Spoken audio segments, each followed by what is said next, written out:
سعدية سعيد أحمد اللي تنكاهي محمد عبد القادر علي. إن شاء الله. تصل قفلات. إن شاء الله. باهي.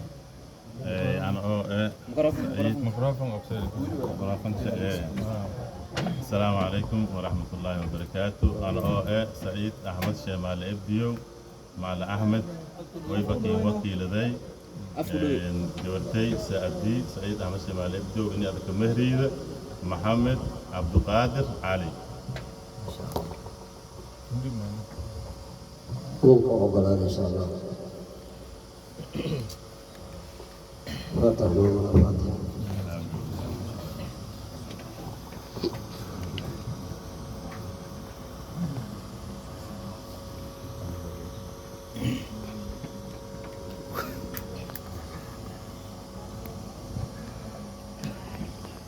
إن شاء الله أضيافي يا أخيار هذا قصة إني فصحا الوداع وينو وعلم برمان هرغان أذن كدي أذن قدرت أغلي والكنك عيهاي مركا نسي قصة إني فصحا إن شاء الله.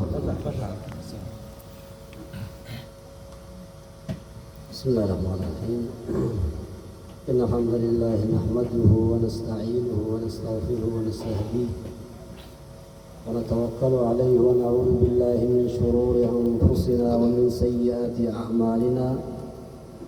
إنه من يهده الله فلا مضل له ومن يضلل فلا هادي له وأشهد أن لا إله إلا الله وحده لا شريك له وأشهد أن سيدنا ونبينا وحبيبنا وشفيعنا وعليمنا محمدا عبده ورسوله وصفيه وحبيبه وخيرته من خلقه صلوات ربي وأزكى تسليماته عليه. هو الذي بلغ الرسالة وأدى الأمانة ونصح الأمة وكشف الغمة وجاهد في الله حق جهاده حتى أتاه اليقين. فجزاه الله خير ما جزى نبينا الأمة ورسولا عن قومه. ترك لنا على المحجة البيضاء ليلها كنهارها لا يزيغ عنها إلا هالك وسلك السعداء من أمته على نهجه القويم وضل عنها المبطلون ما بعد. فيقول الله سبحانه وتعالى في كتابه العزيز: يا أيها الذين آمنوا اتقوا الله حق تقاته ولا تموتن إلا وأنتم مسلمون. يا أيها الناس اتقوا ربكم الذي خلقكم من نفس واحدة وخلق منها زوجها وبث منهما رجالا كثيرا ونساء واتقوا الله الذي تساءلون به والأرحام إن الله كان عليكم رقيبا.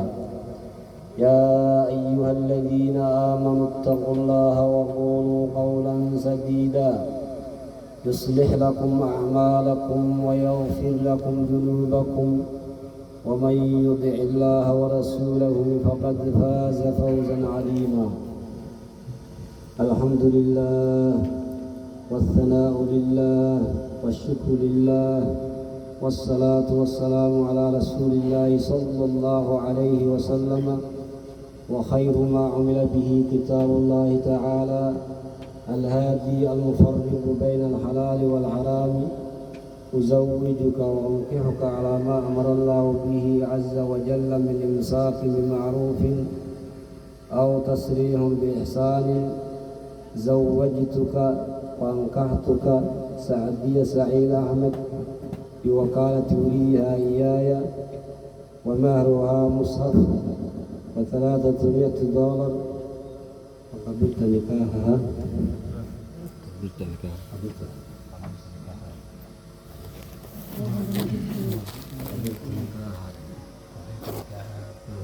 وتزويجها بالمهر المذكور.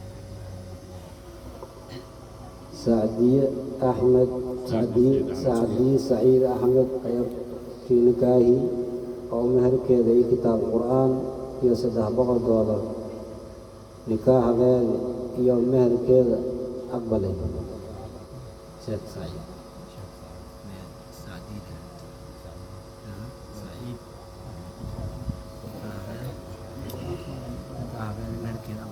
نكاح إليه إذا أقبل. سبحان الله والحمد لله ولا إله إلا الله. السلام عليكم. سلام الدار كره دكان انت كيف فضل دكان الدار كره انت كيف فضل سلام بالجار كره انت بفضل غير هذا دكان هذا يا بس بسم الله والحمد لله والصلاة والسلام